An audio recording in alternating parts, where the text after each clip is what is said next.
Okay, ready guys? Last lesson we were learning how to solve quadratic inequalities, and we want to expand on that some more. We don't always have to draw a graph to help us solve these inequalities, and we're not going to just stick with quadratics. They can get more complicated than that. So the key idea today is that every inequality can be reduced to one of the four forms. It's either going to be less than 0, less than or equal to 0, greater than 0, or just greater than 0, which means it's either above 0 or below 0. It's that key point of where the sign changes from positive to negative that tells you where the solutions are. Okay? Oh, yeah, it can be equal to 0, correct. No, we're doing inequalities. Yeah, but if it was equal to 0, that means it includes the point where it crosses over. That's all. Okay, so I've got a rather complicated graph there just to demonstrate the many different types of changes in sign that you can have. So we can have a good old-fashioned 0, which is like point A here. So that's a normal 0, what we're used to seeing. And in that 0, we can see that the sign changes from positive on the left-hand side to negative. So there's a sign change or a change in sign. Okay, then we move on to point B. That's another 0. We're used to those ones as well. But this one, the sign doesn't change, does it? It goes from being negative to 0 to negative again. They're the double ones that bounce off. So that's a no sign change, but it's still a 0. Then part C, we have an asymptote. An asymptote is important to find because you can see that the sign does change, doesn't it? On the left-hand side of that asymptote, it's negative, and on the right-hand side of the asymptote, the graph is positive. So we call that a discontinuous point, or a discontinuous point. It's discontinuous there. But the sign still changes. We have another asymptote at D. Does the sign change for that one though, on either side of that asymptote? No. No. So it's discontinuous but no sign change.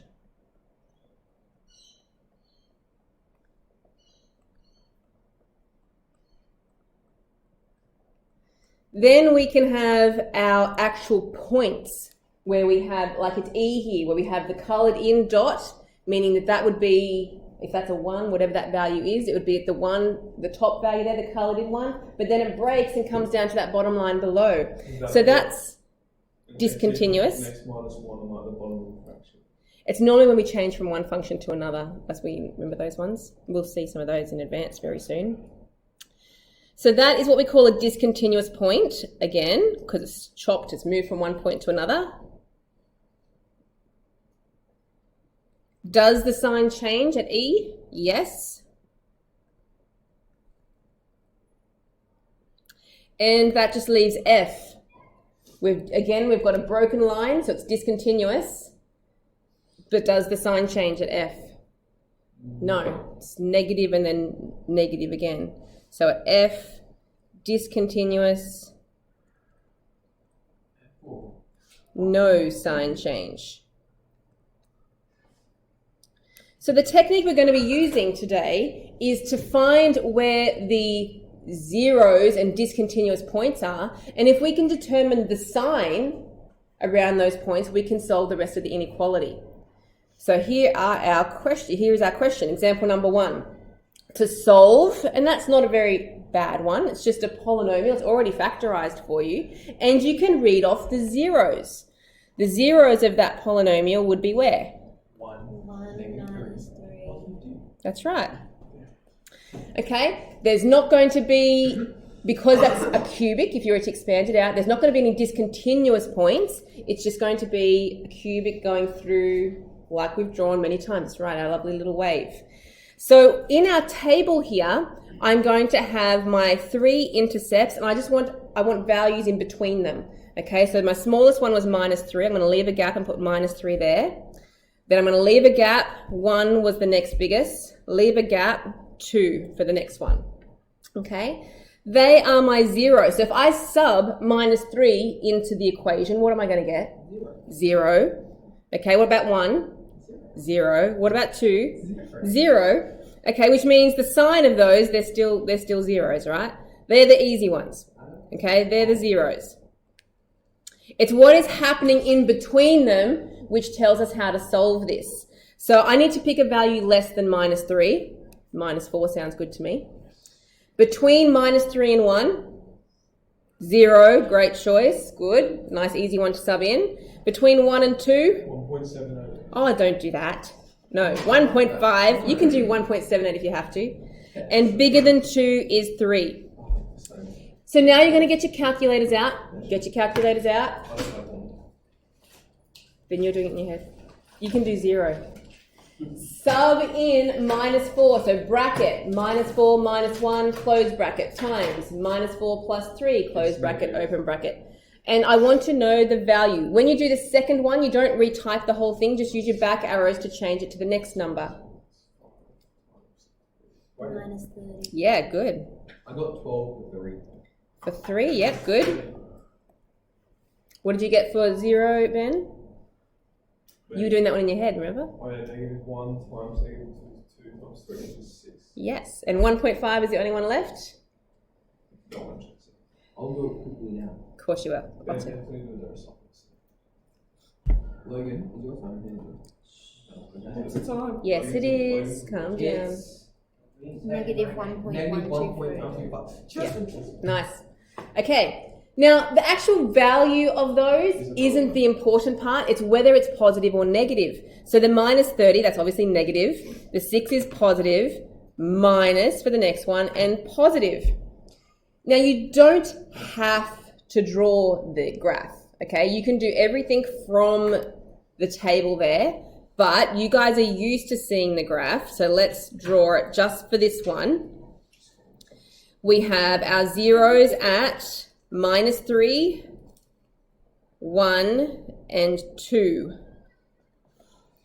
It is a positive cubic, which means we've got one arm going in either direction. It's going to be high on the, Right side. yes, as you're I'm trying. memorising the Yeah. test. Okay, so we come down like this. How do you know that? This is what we want. That's the shape of a positive cubic. If you're ever unsure, how is the other way to know which way it's going to go through? Test. You can test a point. The y-intercept is always a good one. So my y-intercept of that is a plus 6, remember? That's the one that Ben found. So positive 6 here tells you that it's going to have to be up there and do the rest of the curve around it. From that graph, we're trying to find where it is less than 0. That was my bit up there, the yellow part, less than 0. So those are the bits that are below the y-axis, that part and that part. Okay, so my solution is, there's two parts. X is less than minus 3 and, or X is between 1 and 2. Now, as I said, remember you don't have to do this from the graph. If you only want to do it from the table, you're looking up here for where it is less than 0, which means the negative ones. Okay, so it's negative here, which means anything on the left side of the minus 3, there's going to be negative. So there's your X is less than minus 3. And it's negative between those two numbers. Okay, so you can do it all from the table. Okay, that was the easy one. Question 2. That's the end for that question. We've solved it. Question 2. And you'll see, if you have a sneak peek, question 2 and question 3, the equation that we are solving is exactly the same. In question 2, we're going to use this new method of solving with a table of signs that we're learning today. And then we're going to do the question again in question 3 using the method that we learned last lesson, which was to multiply through by the square of the denominator, because you can use either technique. Sometimes the questions may ask you to use a certain technique, which is why you need to be familiar with both. Okay? All right. So let's use our table of signs method. When doing this, you always want to get everything on the one side of the equation, and in one fraction, everything factorized as much as possible. Okay, so first thing I'm going to do, I'm going to move the x across. So 2 over 2x plus 3 minus x is less than 0. Now, as I said, I only want everything combined in one fraction, so I'm going to need a common denominator. So that x is currently over 1. To get a common denominator, I need 2x plus 3 to be the denominator of everything, which means the 2, the first fraction, it already has the right denominator, but the x has to be multiplied with 2x plus 3. Everyone with me so far? Yes. Great. Now I can expand out the top. So 2 minus 2x squared minus 3x over, I'm not doing anything to the bottom, 2x plus 3. Just trying to simplify the top. So I have a quadratic there. Now, I'm going to have to factorize. I've told you I want this factorized. I don't really want to factorize a negative quadratic. Finished. Yeah, come pretty here. Yeah, I think the computer up in the room. What's the time for? I don't know. Maybe can I go check? Mrs. 906. Thanks, Phil. Yeah. Well, Lucky we have I you. finished it 6 minutes ago. He was being polite and not interrupting. But he's interrupted. I know. Okay, and so are you. All right, let's keep going. Mr. Pendleton. So, because that's a negative quadratic, I need to move everything to the other side to make it positive. But what about that inequality sign if I do that? It's going to switch the sign around. Or it's basically like I'm factorizing the negative out and dividing it across the other side, which means you divide by a negative, you turn the sign around. So if I make that a positive 2x squared and a positive 3x and a minus 2, so I've brought a minus out of everything, that means I have to turn that sign around. Okay, now, no, I only have to take it out of the top. You don't take it out of both because then you haven't actually divided by anything because you're doing top and bottom rather than moving across. Yes, thank you. We're looking for two numbers at times to give -4 and add to give 3, which is going to be a positive 4. We're splitting the middle term. Positive 4x and a -1x. So we're factorizing in pairs. So it's a little bit of writing over and over again. So I can do the first two, which is take a 2x out, and that's x plus 2. And then the third and fourth, I just take out the minus sign, and that will be x plus 2. Over 2x plus 3. Almost there. I now have a common factor of x plus 2, and then the 2x minus 1 would go into the second bracket. Okay, it's all factorized. So now my table of signs there is ready for me to fill in. Remember there's two different types. There's two different types of things you need to look out for. Zeros and discontinuous points. The zeros come from the top of the fraction. Whatever makes one of those brackets on the top 0 is going to be a 0 of your equation here. So from that, I'm going to get zeros at x equals -2, correct? And x equals +1/2. Is everyone okay with that? What was the other type of point I need to look out for? Discontinuous. Correct. And that comes if there is a fraction where I can make the denominator 0, because we know that that can't happen. So what would make my denominator 0? 1.5. Correct. And they're the discontinuous ones. So go discontinuous at, and I'll solve it for you, whatever makes the denominator 0. So 2x plus 3 equals 0, which means 2x equals -3, or x equals -3 over 2, or -1.5. I don't mind which way you write it. So there's 3 values that I need to look out for: the -2, the half, and the -3 over 2, or -1.5. They're the ones I need to put in my table. Remember, a gap in between each one. So -2 is the smallest, then the -1.5, and then the +1/2.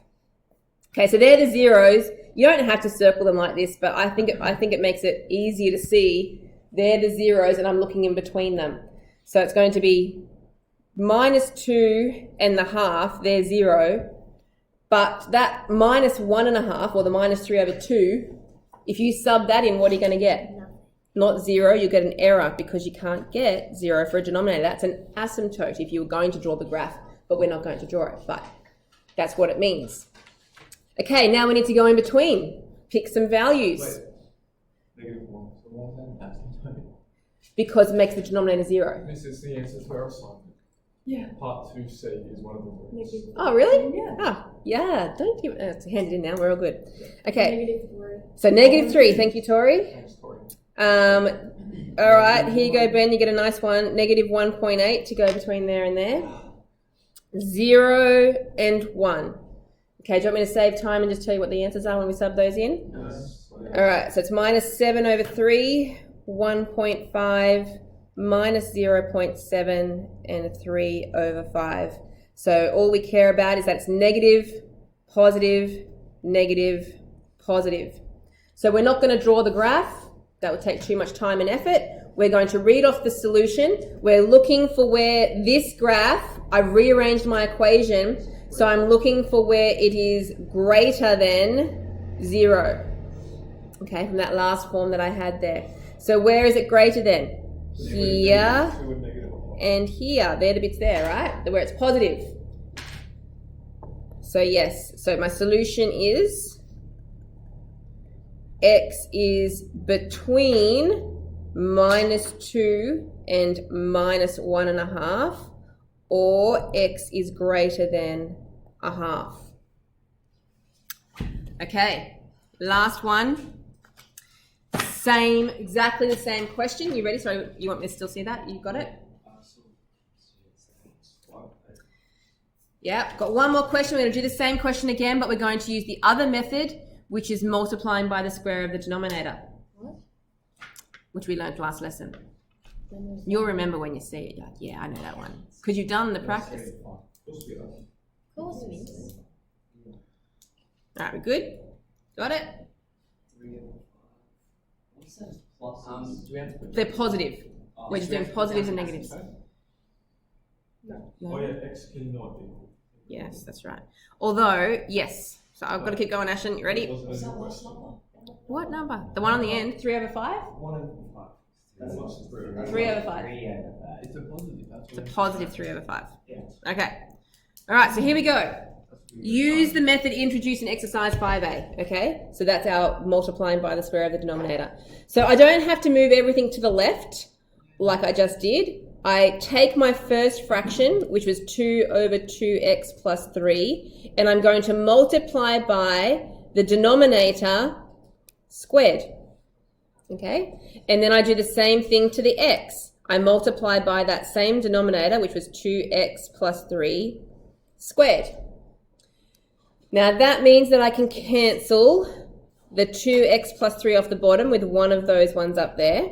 And then I want to expand it out. So that's 4x plus 6 is less than x bracket. All right, that's multiplying the square there. That's going to be 4x squared. Double the middle. So 2 times 3 is 6x, doubled is 12x. And 3 squared is 9. Okay, still not expanded, so I have to go again. 4x plus 6 is less than 4x cubed plus 12x squared plus 9x. And we have to solve this equation, so we have to put everything on the one side. The highest power is on the right, it's the 4x cubed. So I need that first. The next highest power is the 12x squared. The next highest power is the x's. I have 2 of them though, so the 4x I have to move across. So that will make a 5x, correct? And then the 6 comes across minus 6. Now the sign, yes, because I've moved it. You have to use long division. Yes. So even though we did this one with quadratics, if you're going to use this method for the harder ones, this is what happens. We have got a degree 3 polynomial that we need to factorize. Yay. So, Negative. it's only degree 3. How did you know? Oh, you gave me a calculator. So, I have to at least, educated guess, one factor. -6. I'm just guessing -2, and the answer is a 0. Yes. I thought so. -2 is correct. If you sub in -2, you will get 0, which means that x plus 2 is a factor. And then all our fun polynomial times come back to, for us to enjoy. I was going to say to haunt us, but no, back for us to enjoy. Okay, so here we go. Let's do some long division for good times. We're going 4x cubed plus 12x squared plus 5x minus 6. And we're dividing by the x plus 2. I don't need to tell you how to do this, do I? Yeah. Okay, take the first term, 4x cubed, and divide it by the x, and we get 4x squared. Timesing it out. Oh, you don't want me to tell you? All right, okay, you guys do. We can do it. You can do it. Oh, why did I put 4x and 4?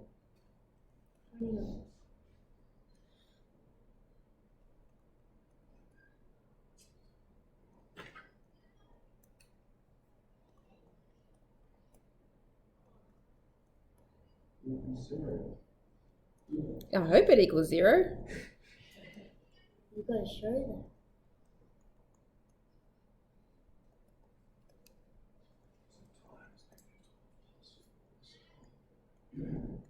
All right, I can hear that Ben's done. Anybody else get it? Not yet. If you're stuck, my answer is up there if you want to check that you're getting it right along the way. 5.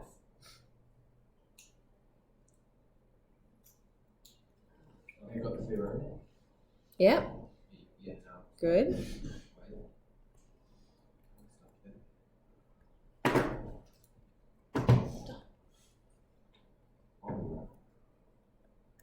How are we going, guys, over there? Did you get it? Yes, yes, yes. Yes. Yes, good job. All right, so what that means is we divided by the x plus 2, and the q of x, which is up on the top, the 4x squared plus 4x minus 3, we times those two things together. We're factorizing that polynomial. Now we have a quadratic in there that we still need to factorize. So timesing to give the 4 and the 3. So 4 times -3 is -12. -3 over 2.5. Not the answers yet, thank you. Miss, why is they all -3 over 2? Because it's just a sign. But, it's a sign. Anyway. All right, back to my thing. -12 and +4 is going to be a +6. So positive 6x and -2. Okay, so splitting into 4 terms. Then factorizing in pairs. The first two, I'm going to have to use some square brackets here because I've got too many brackets going on. I can do 2x out of the first two terms, which would give me 2x plus 3. And I can factorize a minus sign out of the third and fourth, which gives me 2x plus 3. And then keep factorizing. The 2x plus 3 is a factor, and the 2x minus 1 goes into its own bracket. Everyone following along? Yes? Greater than 0. So these ones, we were doing a sketch of these because this is before we did the table of signs stuff. So you know that the zeros are at x equals -2, x equals, what is that, -3 over 2, and x equals 1/2. So our very quick sketch of that polynomial, -2, -3 over 2, and 1/2. Which way is the curve going through it? My y-intercept would be, yeah, same direction as before. My y-intercept would be -6, so somewhere down here.